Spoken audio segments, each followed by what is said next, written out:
Je vais vous présenter Marie-Christine Caro, coordonnatrice de bénévoles et formatrice en soins cognitifs à Vallière. Alors, elle va faire la prochaine conférence sur quand le changement s'est basculé nos vies. Alors, bonjour. Bonjour. Bonjour. Ah, ok, vous êtes là. Ça va si vous êtes avec moi, là? Hein, c'est important.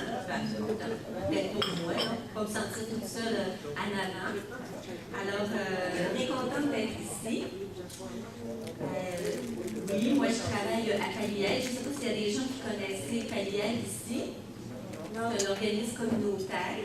On est à Saguenay. On couvre tout le grand territoire de Saguenay. Chicoutimi, Jonquière-la-Baie, les environs, jusqu'à Bégin, en Saint-Jean. Alors, moi, je travaille à cet endroit-là depuis 7 ans. Je suis coordonnatrice de bénévoles. Alors, Paliel, cet organisme-là a des bénévoles qui vont accompagner les gens quand ils sont en phase palliative de cancer. Ça veut dire que ces personnes-là, ils apprennent que leur maladie, elle ne peut pas guérir. Leur cancer ne peut pas guérir, il n'y a plus de médication, il n'y a plus de chirurgie pour les guérir. Alors nous, on va, si on a besoin, on va aller les accompagner. Puis les personnes en fin de vie de toute maladie. Et depuis 1 an, on est devenus des partenaires avec le Fort Enfants et Familles de Montréal. Et on va accompagner des enfants atteints de maladies graves, maladies neuromusculaires, maladies chroniques. Alors, on a formé des bénévoles pour aller s'amuser avec ces enfants-là. Et le parent doit rester à la maison, par exemple, parce que ce ne sont pas des personnes spécialistes de ces maladies-là. Mais c'est vraiment pour donner du répit aux parents, pour faire le petit gâteau, puis aller se coucher pendant que le bénévole est là. Alors, c'est mon travail et je suis aussi formatrice en soins palliatifs. C'est moi qui forme les bénévoles et une partie de la population en soins palliatifs. Les maisons de soins palliatifs, l'Arbre du Lac, à Dolbeau, tout ça, je vais former ces gens-là. Alors, aujourd'hui, je vais vous parler de changement. Le changement, c'est pas évident. Hein? Vous le savez probablement parce que vous soyez la personne malade, que vous soyez le proche aidant de ces gens-là, on est en changement. Surtout quand on est malade, des fois, on dirait que ça paraît plus. Là. De toute façon, depuis qu'on est au monde, qu'on change. Mais ça, des fois, on ne veut pas le regarder. Alors, moi, ce que je vais vous parler, c'est de quelle façon on peut faire pour vivre ces changements-là. Mais pour le vivre, le changement, il faut au moins que je sois capable de le reconnaître qui est là. Hein? C'est une des premières choses. Ensuite de ça, je vais faire une introduction. Ça, c'est pas tout à fait mon introduction. C'est ma présentation. Alors, je vais vous parler des perceptions.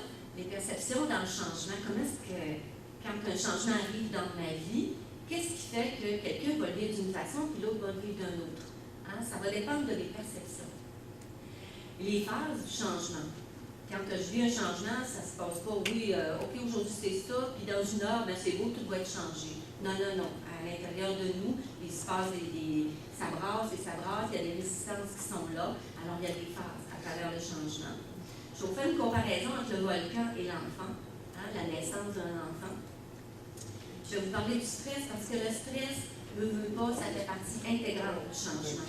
On vit du stress quand on est en changement. On a décidé de faire ce changement-là de par nous autres mêmes, ou que la vie nous l'impose, il y a un stress qui est là. Hein? Ça se présente de quelle façon? De quelle façon aussi je peux m'amuser avec le stress, je vais le dire comme ça.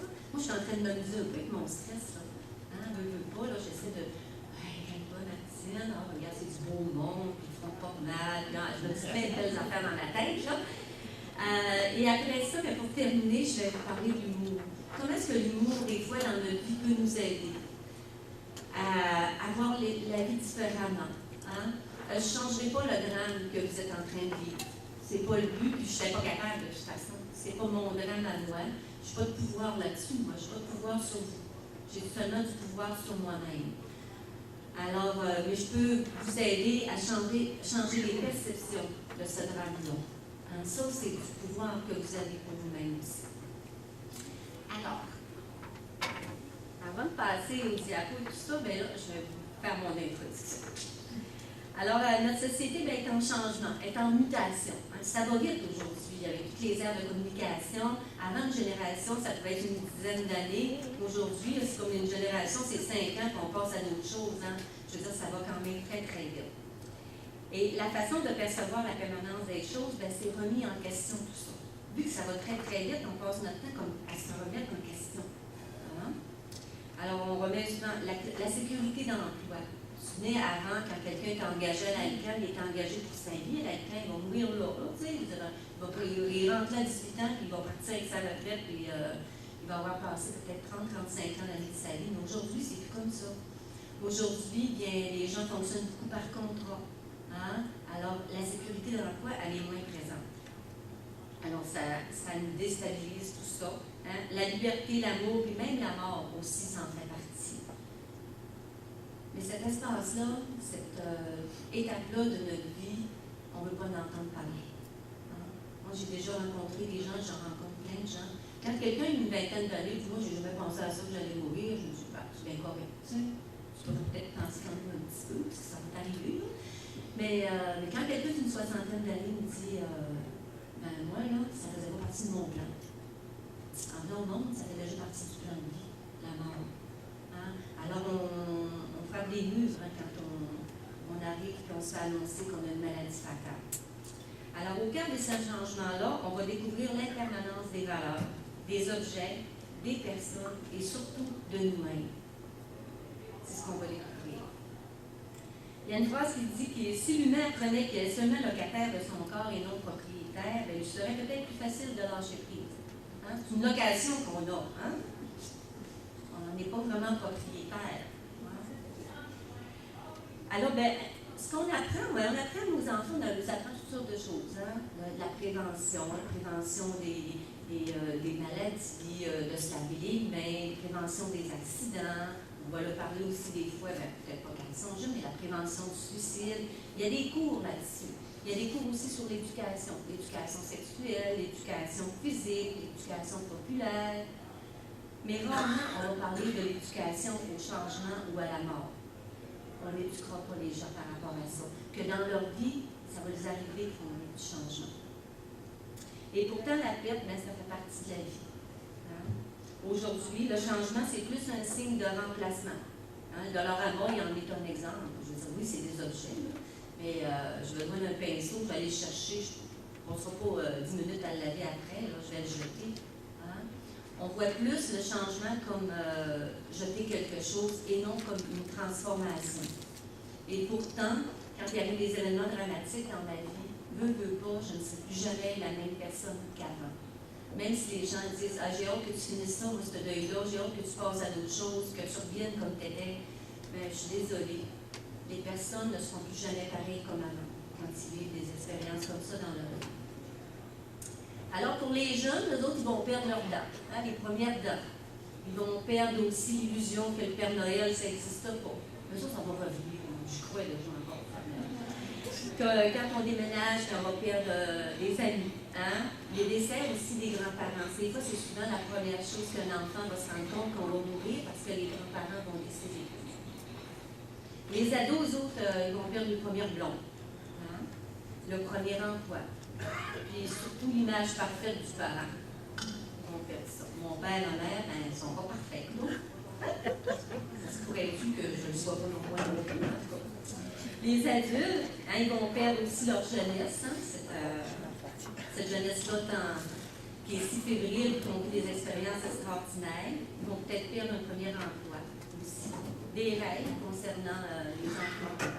Puis des pertes de santé et d'autonomie. Alors la perte, là, ça vient ébranler l'image confortable que chacun de nous se fait de sa propre réalité. Moi, dans ma vie, j'ai ma réalité à moi. Et vous, chacun d'entre vous, vous avez votre propre réalité de votre vie. Et c'est complètement différent. Votre réalité à vous est aussi bonne que la mienne. Je ne peux pas les comparer parce qu'on n'a pas les mêmes expériences de vie. Puis même si on avait les mêmes expériences, je ne pourrais même pas encore les comparer. Mais la réalité que je me fais de moi-même, hein, c'est toutes mes expériences de vie qui fait que j'ai ma propre réalité à l'intérieur de moi. Alors, le changement, ben, c'est exigeant. Hein? Ça implique un dépassement de soi. Et l'être humain, il n'a pas tendance à vouloir faire ça. Hein? Il a tendance à vouloir rester dans ses petites bottines confortables, ses pantoufles peut-être. À toutes les périodes de son existence, pourtant, il est possible de changer les aspects de nous, hein, de son monde intérieur, pour se rapprocher du bonheur. Mais ce n'est pas une job facile. Alors, ce que je vous montre, c'est une image. Et cette image-là, il y a deux façons de la voir. Soit que vous voyez une vieille femme ou bien une jeune femme. Que vous voyez une ou l'autre, c'est pas important. C'est la façon que vous êtes installé à l'intérieur de vous. Qu'est-ce qui fait que votre perception est allée chercher une image plus que l'autre. Mais peu importe, les deux, c'est correct. C'est votre façon que vous percevez les choses. Alors là, je vais faire un peu de lecture parce que c'est long mon affaire, puis je ne voudrais pas l'oublier non plus. Mais par après, là, je vais aller dans les diapos, ça va pouvoir regarder en même temps. Je vais la laisser là de toute façon, vous pourrez la lire en même temps. Alors, dès la naissance jusqu'à la mort, la vie offre une infinité d'occasions de s'épanouir. Est-ce que vous m'entendez bien? Je vais la passer comme ça. Mais ce travail, ça nécessite de la volonté, car l'être humain a une tendance naturelle à se conforter et à s'isoler dans des zones connues, car il n'ose pas ébranler ses convictions. Ses convictions, c'est ses valeurs, c'est ses préjugés, c'est ses croyances. Hein? Dans sa quête continuelle de comprendre l'environnement dans lequel il évolue, il apprend très tôt à catégoriser les situations et les événements. C'est bien, c'est pas bien, c'est bon, c'est pas bon. On catégorise les choses. On lui donne une valeur. Hein? Ça, c'est notre éducation qui fait ça. Il se crée ainsi un système de croyances, hein, qui lui dicte ce qui est bien, ce que je viens de vous dire. Il se forge une image du monde.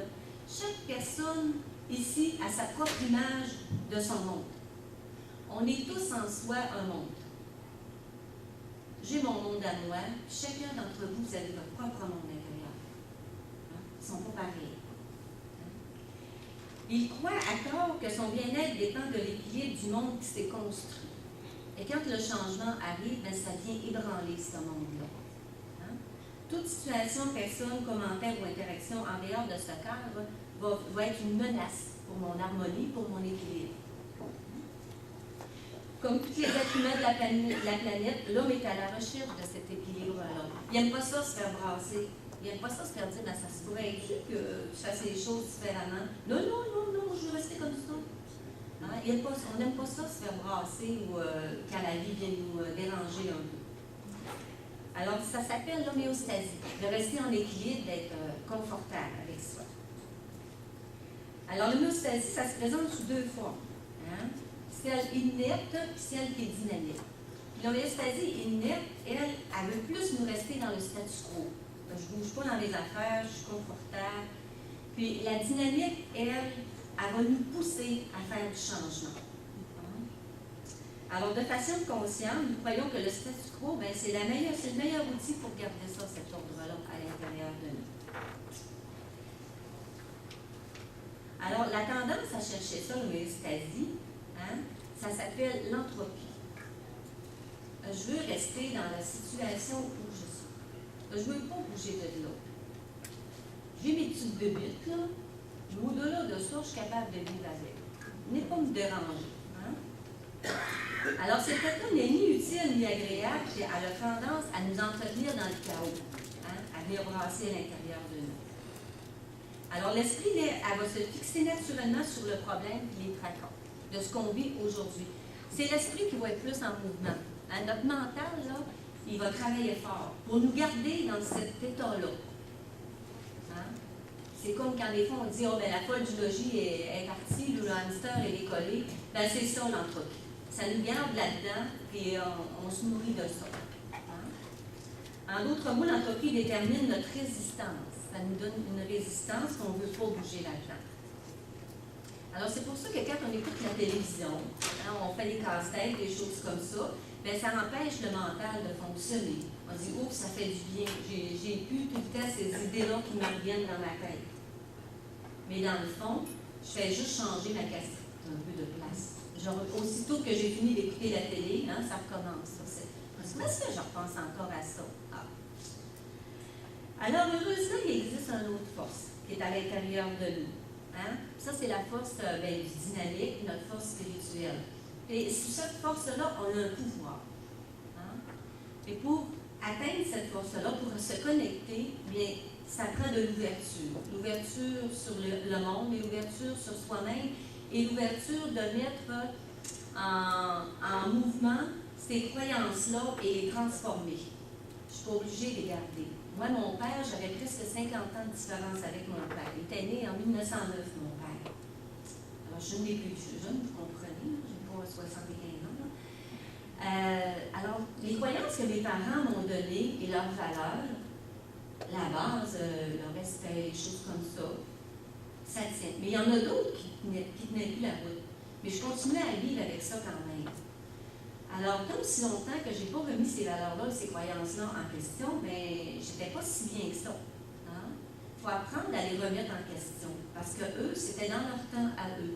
C'était leur façon à eux de vivre leur vie. Mais moi, dans ma génération, c'est autre chose. Alors, si je ne remets pas ça en question, je suis coincée dans ces valeurs-là. Alors, l'évolution spirituelle, ça va dans le sens contraire de ce qu'est l'entropie, dans le fond. C'est mystérieux en même temps. Alors, mes perceptions, c'est quoi ça une perception? C'est l'acte par lequel un individu qui va s'organiser, il va organiser ses sensations, puis interpréter tout ça. Or, telle affaire, pour moi, ça me résonne de telle façon, ça veut dire telle chose pour moi. Dans la façon que je suis fait intérieurement, c'est ça qui va venir résonner, mes perceptions. Une rose, pour moi, ça veut dire telle chose. Mais si je vous demandais à chacun d'entre vous, pour vous, la rose, ça veut dire quoi? Probablement qu'il y aurait d'autres définitions que ma propre rose à moi. C'est ça que ça veut dire. Alors, les perceptions, il y a 10 facteurs qui vont faire que quand je vais prendre une décision dans ma vie où il va y avoir un changement, que ça va venir ébranler à l'intérieur de moi. On va prendre le premier, la culture. Hein? Alors, la culture, c'est mes valeurs, mes traditions. Hein? La langue d'un groupe ou d'une collectivité. Si je vous parlais en chinois aujourd'hui, peut-être que vous auriez dit à Pascal, ben écoute Pascal, beau chinois, là, mais on ne comprend pas grand-chose de ce qu'elle dit. Hein? Alors, la langue va nous permettre de mieux saisir. Alors, la culture, ça va nous apprendre une façon de voir le monde qui nous entoure et qui diffère d'un endroit à un autre. La langue. Bien, on considère la langue comme un facteur de perception collective, car il constitue un instrument de communication. La façon d'exprimer les idées, les concepts, tout ça, les actions, ça va avoir un lien direct avec mon quotidien. L'intuition. C'est drôle qu'ils mettent l'intuition là-dedans. Est-ce que vous en avez l'intuition, vous autres? Les gens atteints de maladies, ils en ont beaucoup d'intuition.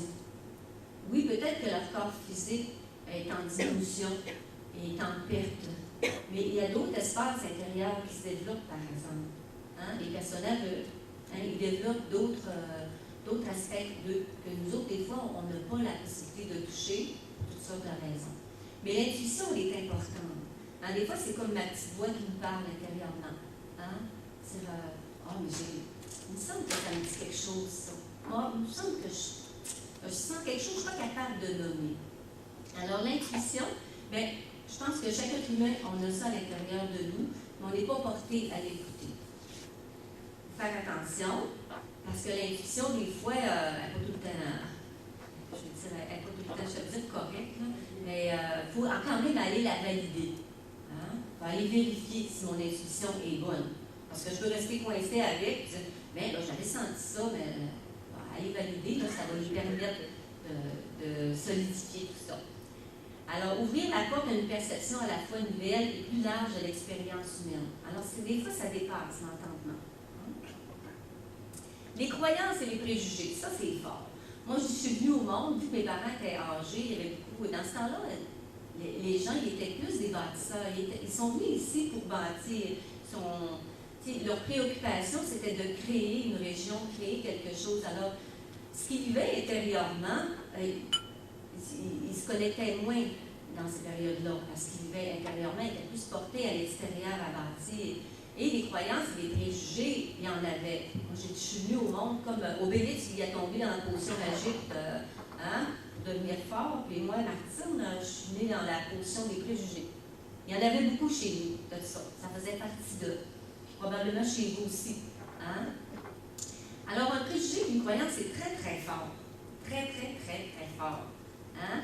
Parce que c'est notre base comme être humain, c'est de cette façon-là qu'on a été élevés. Nos éducateurs, que ce soit nos parents, nos professeurs, les gens qui ont été sur notre route, qui ont été significatifs pour nous, ces gens-là, quand ils nous ont dit quelque chose, bon, on a pris ça comme du cash. J'avais raison. C'est ça qu'ils me disent, bien, c'est ça que ça doit être comme ça que ça se passe.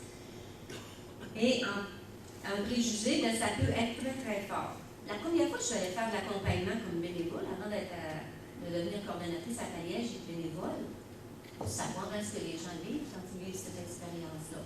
Et je suis arrivée dans une chambre, et il y avait un monsieur avec des tatous, un moteur. Plus qu'un moteur, il y avait tout le kit. Et là, les premières fois, nous sommes tout le temps accompagnés d'un autre bénévole qui est habitué. Par chance, j'ai laissé l'autre bénévole à y aller. Moi, là, dans ma tête, c'était comme, oh, touche pas à ça, un moteur, là. Tu sais, il va-tu se mettre à me dire toutes sortes d'affaires. Mais je me suis aperçue que c'était un préjugé. Cette personne-là, elle avait besoin de parler, elle avait besoin de quelqu'un pour l'écouter.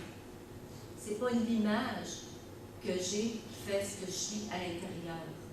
Hein? Et les pentes sont pentes. Hein? Et puis, intérieurement, c'est des humains. Hein? Alors, si mon préjugé, c'est que ces gens-là, il ne faut pas les approcher, bien, quand je vous parlais de l'ouverture au niveau spirituel, bien, c'est ça. D'être capable de dépasser les préjugés, d'aller de par moi-même valider si c'est vraiment une personne épeurante ou pas. On s'aperçoit que tout être humain est dans une recherche. Hein? Et on cherche probablement tous la même affaire, la paix, mais l'amour. Hein? L'amour de soi et l'amour des autres. C'est ça notre recherche. Alors, s'il va de soi que je ne percevrai pas une personne de la même façon si j'entretiens envers elle des préjugés. Tout de suite là, si je vois quelqu'un avec des grandes oreilles, puis j'avais quelqu'un dans ma vie qui avait des grandes oreilles, puis je ne l'aimais pas, celle-là que je vais voir en face de moi, là, c'est pas elle que je vais voir. Je vais voir les autres grandes oreilles que je n'avais pas avant, puis je ne m'approcherai pas de cette personne-là. Je vais avoir tendance à la comparer. Et pourtant, c'est d'une autre personne. Hein? C'est ça un préjugé. Les valeurs. Alors, on décrit la valeur comme étant le facteur important pour donner un sens. La valeur de la famille, hein? La valeur de l'éducation.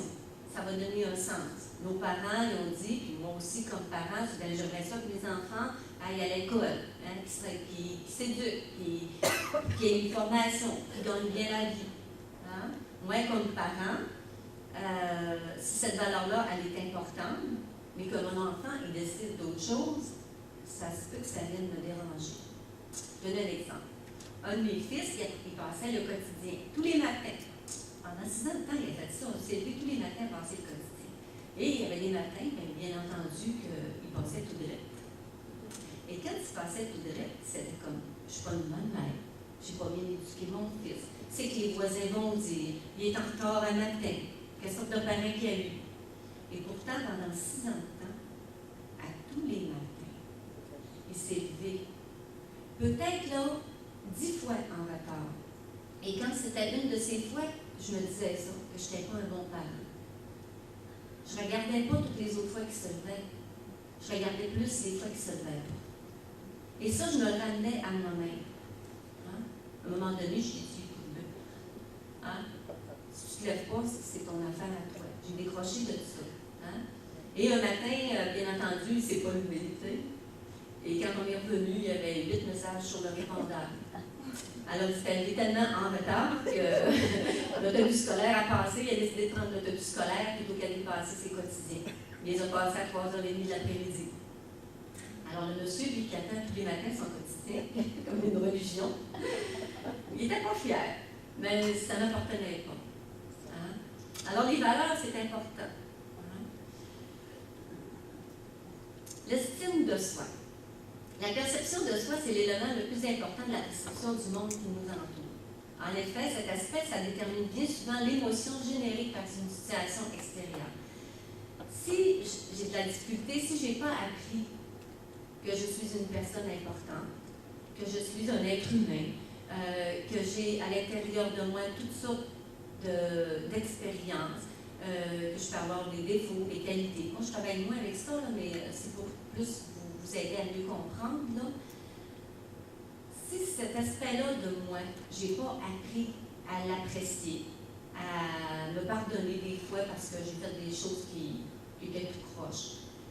Mais ici, surtout les gens qui étaient sur ma route quand j'étais petite, ils ne me l'ont pas dit « Wow, bravo Martine, ce que tu viens de faire là, c'est super ». Alors, l'estime personnelle, c'est très difficile quand on ne l'a pas. Hein? Mais ça se travaille. Par exemple, c'est quelque chose qu'on peut travailler toute notre vie. C'est le fun de la vie, hein? Ça nous permet de travailler tout ça. Alors, les perceptions positives de soi, c'est la base du bonheur et du calme de l'esprit. Hein? Si je me posais la question aujourd'hui, hey, ces gens-là, c'est que Mme là pense de moi, tu m'en dis, tu correct, est-ce que vous dorez, tu sais, hello, tu sais, quand je finirais plus, là. Hein? Quand j'étais bien matin, je me suis regardée, je suis ouais, ça peut aller, cette affaire-là, là. Vas-y comme ça, si t'es bien là-dedans, vas-y. Hein? C'est ça qui est important, c'est que moi, je sois bien avec ce que je suis. Des fois, je suis proche pareil, mais j'en reviens quand même, j'en reviens assez vite. Alors, en améliorant cette vision-là de ce que j'ai moi, bien, l'ensemble du monde, ça va prendre une allure différente. Parce que je vais avoir moins tendance à dire « As-tu vu l'allure, le matin? » J'aurais plus cette tendance-là à regarder l'autre. Moi, je vais m'être regardée, puis ça va être suffisant. Déjà une grosse job, c'est regarder soi-même. Les expériences personnelles. Ces expériences-là aussi, ça va m'aider à changer ma perception du monde. Hier, j'en ai donné une conférence. C'est à peu près la même. Hier, c'était une demi-heure. Aujourd'hui, c'est 1 heure. J'ai déjà l'expérience de ce que c'est, de ce que je parle. Ça me rassure parce que, hein, mais je ne dis pas les mêmes choses qu'hier. Il y a des gens hier qui étaient là et ils m'ont dit, bien, Martine a changé un petit peu sa cassette. Hein, Marianne était là. Oui, je change ma cassette parce que du moment, dans mon moment présent, je ne sais pas qu'est-ce que ça va me donner. Alors, je m'ajuste tranquillement. Hein? Alors, les expériences personnelles, c'est ça qui va faire ma réalité à l'intérieur de moi. Chaque personne vit l'expérience différemment. Ce que vous entendez, ce que je dis aujourd'hui, chacun et chacune d'entre vous, vous l'entendez d'une façon différente. Vous allez aller cibler, filtrer ce qui va faire votre bonheur à vous. Peut-être qu'il y a quelqu'un qui dit hey, ce qu'elle veut, elle en a là. Hein? Peut-être qu'un autre dit hey, wow, moi j'avais le goût d'entendre ça, là. Ça me fait donc du bien. Chacune personne d'entre vous, vous m'entendez d'une façon différente selon les filtres que vous avez. Et c'est ça qui va faire que je suis cette personne-là aujourd'hui, puis que je peux transformer aussi. Hein? L'humain, il a cette capacité. Vous savez, des fois, moi, je rencontre des gens qui disent moi, là, je la connais, cette personne-là. Elle est venue au monde demain, puis elle va mourir demain. Mais moi, je dis aux bénévoles, écoutez pas ça. L'être humain, il a la capacité de changer jusqu'à la dernière seconde de sa vie. Ça lui appartient. Pour permettre à cette personne-là de changer, ça prend une autre personne en face de lui. Pas pour lui dire qu'il peut changer, pour l'accueillir tel qu'il est sans le juger.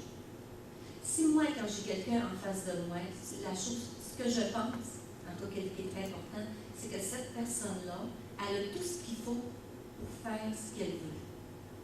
Moi, je ne sais pas. Moi, je ne sais pas de quelle façon il faut qu'elle fasse elle. Parce que moi, je fais probablement les choses différemment que cette personne-là. Sauf que ce que je crois, ma conviction profonde, et c'est plus qu'une conviction profonde, que cette personne-là qui est en face de moi, elle a la capacité de faire ce qu'elle a à faire, avec ses propres capacités à elle. Alors, mais je n'ai pas de job, moi, pas de travail à faire. Moi, j'ai à être là. Mais c'est un travail. Être là, avec moi, pour permettre à l'autre d'être avec lui-même. Les émotions. Hein? Wow! As-tu vu ça, ces émotions-là? Hein? Il y en a de toutes les sortes. Hein? C'est important aussi, les émotions. C'est important parce que c'est ça qui va me dire est-ce que présentement, je suis triste? Est-ce que présentement, je vis la colère? Est-ce que présentement, j'aurais le goût d'être ailleurs, puis je suis en haut de tabarouette? Je ne veux pas être dans cette chaise roulante-là, moi. Je ne veux pas être à cette place-là, moi. J'aurais bien voulu être dans un spectacle de, je ne sais pas, moi, c'est les visions qui me viennent en tête, là, que d'être assis, puis... hein? Et ça, si je n'ai pas l'espace pour l'exprimer, bien, je reste coincée avec ça. Hein? Les émotions sont importantes. C'est une soupape quelque part. Hein? Bon, pouvez-vous sur des émotions? Ça vous amuse ça? Oui? OK. Je ne vois personne pleurer, par exemple. Encore. Ça va me faire pleurer. Moi, les gens, quand ils rentrent dans mon bureau, ils me disent ça y est, elle va me faire pleurer. Non, non, c'est pas mon objectif, moi, de faire pleurer. Mais si j'avais le goût, je vais le faire. Oui, c'est ça aussi, hein, ça change le langage. Le physique aussi, ça va avoir un impact sur la façon dont je vais percevoir les choses. Hein? Alors, c'est sûr que si je suis une personne aveugle, je n'agirai pas de la même façon. Alors, si je n'aime pas telle affaire de moi, je vais m'organiser des fois peut-être pour le cacher. Si je n'aime pas quelque chose de quelqu'un d'autre, je vais peut-être m'organiser pour l'éviter. Et le désir. Wow, c'est fun ça! Le désir, ce n'est pas un besoin, par exemple. Des fois, les gens mêlent les besoins avec les désirs. Un besoin, c'est plus quelque chose qui est fondamental à l'intérieur de nous, quelque chose qui est plus profond. Hein, si on prend Maslow, il nous a fait la pyramide des besoins. Un désir, c'est plus un souhait. C'est plus quelque chose que j'aimerais beaucoup dans la vie. Hein? Des fois, c'est possible. Des fois, ça l'est moins. Mais ça se transforme, un désir. Hein? Un besoin, si j'ai besoin de boire de l'eau, bien, regarde, c'est ça que j'ai besoin, de boire de l'eau. Amenez-moi-en de l'eau parce que je suis un être humain. Si j'en ai pas, bien, je vais peut-être mourir.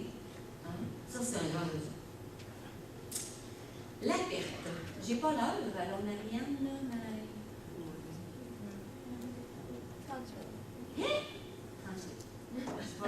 moi, c'est ça qui arrive, parce que je travaille avec ce qui est là. Alors, ce qui me vient, c'est ce que je dis. De toute façon, je vais donner à Pascal le PowerPoint, puis vous savez lire. Oui. OK. Mais je vais quand même essayer de faire un petit bout avec vous autres, là.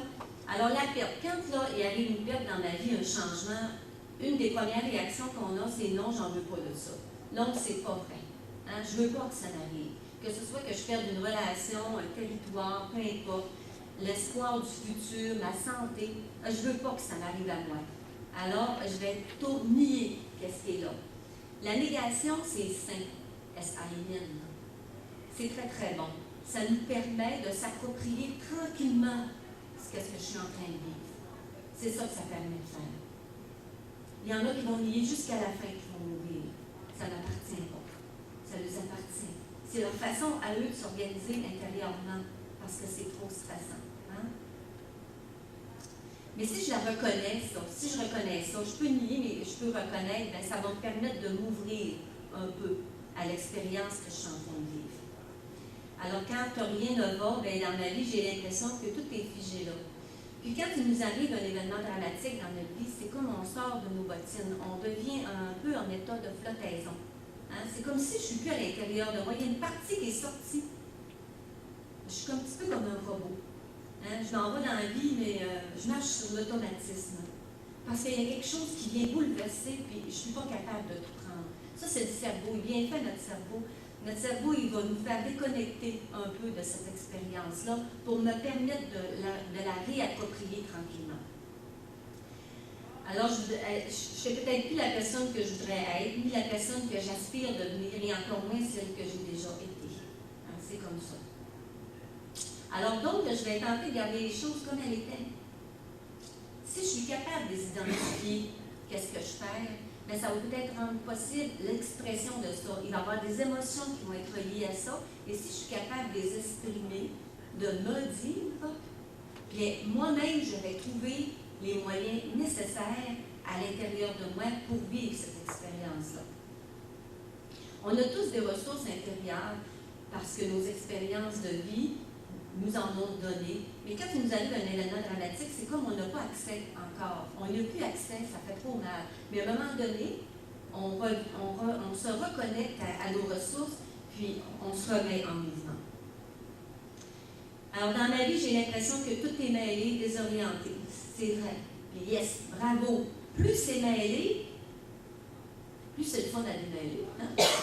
Puis, ça se peut que quand je vais démêler ça, je vais en laisser de côté. Ça va mieux résonner mes croyances et mes valeurs encore. Hein? Alors, ça se peut que je me mette aussi dans l'isolement. C'est normal parce que j'ai un retour intérieur à l'intérieur de moi, puis j'ai besoin de mieux comprendre ce que je vis. Ça va me permettre après de pouvoir mieux communiquer. Alors, si je me donne accès à ce chaos-là, hein, puis si j'emprunte du recul, bien, je vais me connecter à ce qui se passe intérieurement. C'est juste ce que je viens de vous dire tantôt. Et à un moment donné, des fois, ça peut prendre du temps. Des fois, ça peut quand même aller assez vite. Des fois, je suis prête pour ce changement-là. J'étais juste comme, il me manquait juste une petite poussée pour le faire. Hein? Alors, c'est sûr qu'après ça, ben, ma vie, là, je vais avoir un petit renouveau qui va s'installer. Je vais avoir le goût de sortir, le goût de me remettre belle, peut-être, sortir mon maquillage, avoir des choses. Puis, je vais peut-être avoir le goût d'oser quelque chose que je ne voulais pas faire avant, parce que j'avais peur. Il y a comme une force intérieure qui s'installe, une nouvelle force. Alors, le changement, ben, c'est naturel comme un tremblement de terre ou un volcan qui va exploser. Quand ça arrive, il y a des signes des fois avant. Hein? Alors, s'il y a un choc qui est là, à un moment donné, quand l'annonce arrive de ça, ben là, ça brasse en dedans. Puis la réaction, ben, il y a encore un choc. Si je prends les gens quand ils apprennent, les proches aidants, quand ils apprennent que leur personne qui aime, elle va mourir, l'annonce de la maladie, c'est un choc. Hein? C'est sûr. Et quand, c'est pas parce qu'ils savent que la personne va mourir que ça ne changera pas. Quand on va dire, la personne, là, au moment où elle va mourir, ça va être un autre choc, ça va être autre chose. C'est pas parce que je le sais qu'elle va mourir que ça va se passer, OK, je le sais. Non, quand elle meurt, c'est une autre histoire. C'est un autre choc. Je ne ferai pas la comparaison, là. Je vais vous parler du stress. Le stress, ben, ça veut dire serré, hein, que je suis coincée, il y a quelque chose qui se passe. C'est un état d'émotion, d'anxiété. Des fois, ça peut même être de la détresse que je vis. Parce que la situation, il y a de l'incertitude à travers tout ça. C'est de l'inconnu pour moi. Le stress, c'est ça que ça va faire, ça va venir résonner cet inconnu. Il y a les types de stress, bien, au niveau personnel, il y a des facteurs qui vont faire que le stress va s'installer. Comment ça se passe dans ma tête? Mon petit hamster, il m'amène où? Hein? Il peut m'amener, je ne sais pas, moi, à Bali, puis je veux pas y aller à Bali, là. Hein? Je voudrais rester là. Alors, mon hamster, il va m'amener partout. Hein? Puis, ça va dépendre de la situation aussi. Hein? C'est quoi qui est imprévisible? Y a-t-il des ambiguïtés par rapport à ça? Est-ce que je suis capable de contrôler quelque chose? Le contrôle, c'est utopique de croire que je contrôle quelque chose. Ce que je peux faire, par exemple, je peux avoir une maîtrise intérieure. Ça, je peux avoir ça. Mais contrôler l'extérieur, impossible. Contrôlez même pas votre café. Ça pourrait arriver que vous soyez à côté de votre café, pouf, vous le renversez. Vous ne contrôlez même pas ça. On n'a pas de contrôle sur l'extérieur. Hein? Alors, les trois composantes du stress, ben, c'est sur la source de ce stress-là, hein? Les réactions que je vais avoir par rapport à ça et l'attitude que je vais prendre. Ça va avoir un grand impact sur de la façon que je vais vivre ce stress-là. Mon attitude par rapport à ça. Et la réponse au niveau physiologique, mon corps physique, lui, il va répondre de quelle façon? Hein? Il va y avoir de l'adrénaline qui va s'installer, puis non, je ne veux pas ça. C'est comme si j'étais en état de survie. L'état de survie, là, quand on est en état de survie, c'est comme s'il y avait un ours qui nous courait nos fesses. Au-delà de ça, on n'est pas en survie. Hein? Si ma vie est en danger, je suis en état de survie. Mais au-delà de ça, je ne le suis pas. Hein? Mais dans notre mental, dans nos histoires, des fois, ça vient résonner des peurs intérieures. Puis je me mets à shaker, puis je ne sais pas pourquoi. Il va y avoir des résistances aussi. Alors, il y a plein d'hormones qui vont se mettre en mouvement. Puis après ça, ben, je vais m'épuiser. Je vais être atteinte. Hein? Je vois arriver les affaires, je résiste. Puis après ça, pouf, je suis tout envahie par ce qui se passe. Alors, je vous ai donné des élastiques Je vous demanderais de vous choisir un élastique sur la table. Hein? Cet élastique-là, c'est vous autres, ça vous représente. C'est vous. Alors, c'est quoi? C'est important de déterminer votre élasticité. Moi, dans la vie, je suis quelqu'un qui est dans un mouvement, puis je me laisse aller par la vie, ou bien je suis un petit peu coincée. Hein? Ne pas vous laisser tirer par tout le monde. Il y a des gens qui ne sont pas capables de dire non dans la vie. Je vais vous donner un truc. Ça fonctionne pour moi, mais pour vous, vous laisserez si vous voulez. Moi, maintenant, quand quelqu'un vient me voir et dit Martine, tu pourrais-tu faire ça? Tu pourrais-tu venir m'aider? Oh, regarde, attends un peu. Donne-moi 10 minutes, puis je vais y penser, puis je te reviens avec ça. Je me prends tout le temps un petit 10 minutes quelque part. Puis des fois, j'ai pas mon agenda, je ne sais pas, je vérifie, je te rappelle. Je me donne du temps. Je me donne un espace pour voir si c'est possible ou pas. Ne regardez pas votre élastique tendu, ne lancez pas votre élastique. Hein? Vous garochez dans n'importe quoi. Hein? Jouez avec l'autre personne. L'autre personne aussi. Hein? Des fois, on peut s'amuser, mais des fois, il y en a un qui tire plus fort que l'autre. Ça va s'ajuster. Amusez-vous aussi, faites des étirements. Alors, c'est des choses que c'est possible. Cette activité-là, ça vient de la Société canadienne de la maladie mentale, de l'Association canadienne des maladies mentales. Alors, faites du bungee. Et il y a l'humour aussi. L'humour, c'est important dans la vie. Puis nous, on côtoie des gens qui sont atteints de maladies graves, hein? Mais il y a des gens qui rient jusqu'à la fin, qui ont un certain humour, puis ils vont avoir du plaisir. Mais c'est l'autre qui va me guider. Hein? Je n'arrive pas aux côtés de quelqu'un qui a une mauvaise idée. Hey, yes, hey, t'as-tu vu ça hier soir? Yes, non. L'autre, il va me guider. Puis si je suis capable de rentrer à l'intérieur de ce qu'il est en train de me donner, bien là, on va pouvoir s'amuser ensemble. Hein? Si je suis capable de rire de moi, c'est déjà pas mal. Hein? Moi, des fois, je me regarde aller et je dis wow, hein? On a fait toute une belle. C'est beau voir ça. Hein? Mais capable de rire de soi. Sauf que c'est pas du rire sarcastique pour se diminuer ou s'abaisser. C'est de dire, regarde, je suis un être humain, puis là, je l'ai fait demain, la prochaine fois, je vais essayer de faire les choses différemment. Hein? La capacité de contrôler notre langue aussi afin de ne pas prononcer des paroles imprudentes. Hein? Alors, on peut trouver quelque chose, j'ai fait ça sur Internet, là. Moi, j'aime les chats, alors on peut s'amuser. Alors, le rire, ça va stimuler le système immunitaire. Hein? J'aurais dû commencer ma conférence par ça. Sur la prochaine conférence, moi, j'aime ça virer les affaires à l'envers, ça déstabilise les gens. Là, ils sont obligés de changer les affaires. Dans les formations, là, c'est rare que je suis la page 1, la page 2, la page 3. Moi, je voyage à une page. Là, les gens disent, ben oui, mais où t'es rendu? Ben, je suis ici. Tout simplement. Moi, les gars, t'as manqué ta page. Non, j'ai rien manqué, moi. Parce que dans mon travail, on passe son temps à s'adapter. Alors, si une personne n'est pas capable de s'adapter parce que j'ai sauté une page, moi, je me dis, c'est que ça va être quand elle va être devenue une personne très malade.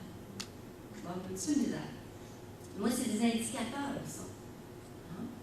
Je joue avec d'autres qui ne savent pas. Alors, le rire, ça peut diminuer ce taux et protéger ainsi notre système immunitaire. La science confirme que ça, ça fonctionne. Hein? Alors, ça détend les muscles, ça réduit le taux d'hormones de stress, puis ça aide la tension artérielle. Toutes des choses que vous savez déjà. Je vais mieux vous montrer mes images. Vous pouvez en conclure ce que vous voulez. C'est sûr qu'on aimerait être en dessous de la chaise, mais en tout cas. Hein? Alors, le docteur, il dit, je vais vous prescrire une hospitalisation à domicile, ça doit être beaucoup moins lourd. Mais il dit, non, elle doit pas goûter de la cuisine de ma femme pour me dire ça. Pas sûr, je vais y aller. Des fois, c'est forcément alors, la pensée positive. Moi, je travaille moins avec cet aspect-là, positif, négatif. Je travaille plus dans les expériences de vie. Il y en a qui nous dérangent plus, il y en a qui nous dérangent moins. Mais souvent, c'est ce qu'on entend. Avoir une pensée positive. Mais quand je suis souffrante, la pensée positive, souvent, on peut dire qu'elle parle bon. C'est pas si facile que ça. Hein? Alors, il faut faire attention. Parce que la pensée positive, c'est aussi très intellectuel. Hein? Ça vient de la tête. Hein? Que je sois positif, que je sois positif. Si ça ne descend pas là, au niveau du cœur, là, oubliez ça. Ça va être juste une cassette, ça va être du conditionnement. Mais ça fonctionne pour ça. Alors ça, c'est notre ami qui... Hein? On profite quand même du bonheur. Hein? Vous voyez, les gens, c'est la façon que j'ai été élevée, que je perçois mes affaires, que je vais avoir une attitude différente. Je ne dis pas que si j'aime pas la pluie, c'est bon, puis que si je l'aime, c'est bon aussi. C'est deux façons différentes de voir les choses, tout simplement. On veut que les gens mangent plus de poulet. Hein? Pour des vaches, c'est le fun. Quand vous êtes fatigué, attendez pas de... Mais un enfant, c'est ça. Écouter ses besoins, c'est ça. Un enfant, ça s'endort n'importe où. Ça écoute ses besoins. Quand j'ai le goût de mettre un petit peu rock'n'roll, j'y vais autour. Ben, c'est sûr que des sportifs, peut-être que ce sera le fun aussi. Mais pour vous dire, aujourd'hui, là, j'ai écouté, c'est la semaine passée, je pense, il y a des milliers de personnes qui prennent. Je pense que c'est une personne sur 4 qui prend des antidépresseurs. Il y a un problème. Hein? On a un problème de société extraordinaire. Alors, il y a 1000 nouveaux cas chaque jour de cancer en 2011. Ben, ça l'a stressé. Hey, je te quitte, Albert. Tu peux garder le bol, moi je vais emporter l'eau puis les roches. Quand même snap, là. Hey, super, ton jersey. Hein? On ne voit pas les choses de la même façon. Hein? C'est pas la peine de siffler. Je vois les bulles quand tu fais. Moi, je pense que ça ne paraît pas les affaires. Hein? Cache bien les sons. C'est ça. Alors, c'est pas son bilan de productivité. Hein? Son patron lui a une affaire, mais l'autre dit non, je suis mon taux de stress qui est augmenté. Des fois, ça nous prendrait 6 brosses, puis un petit peu de répit avec quelqu'un que j'aime, hein? Qui me comprend. Hein? 2 dauphins, hein? C'est ça que vous voyez là, 2 dauphins. Hey, c'est quoi ton histoire de souffrance au travail? T'as pas le droit de souffrir, hein? T'es à la job, là. Tu peux pas faire ça. Pleure pas si le temps qui passe, ça éteint les bougies. Des fois, à l'intérieur de nous, on a encore ce petit côté-là archaïque. Parce qu'on vient de quelque part. Hein? Les cellules, hein, vous voyez, hein, les maladies, c'est transmis. Alors peut-être qu'on a encore un petit côté... lire un livre, ça fait du bien. Puis dépasser la dose. Hein? Alors la peur du changement, c'est la principale résistance au bonheur. Vous auriez vu ses dents? Alors, le bonheur, c'est pas quelque chose qui arrive à l'improviste. Hein? C'est pas le résultat du hasard non plus. Il ne s'achète pas et il ne se commande pas. Il ne dépend pas des conditions externes, mais plutôt de la façon dont elles sont interprétées. Alors, le bonheur, c'est une condition qui doit être préparée, cultivée, protégée par chacun. On est responsable de notre bonheur. Les gens qui apprennent à maîtriser leur expérience intérieure deviendront capables de déterminer la qualité de leur vie et de s'approcher aussi près que possible de ce qu'on appelle être heureux. Et pour terminer, le rire est une poussière qui fait éternuer le cœur. Merci.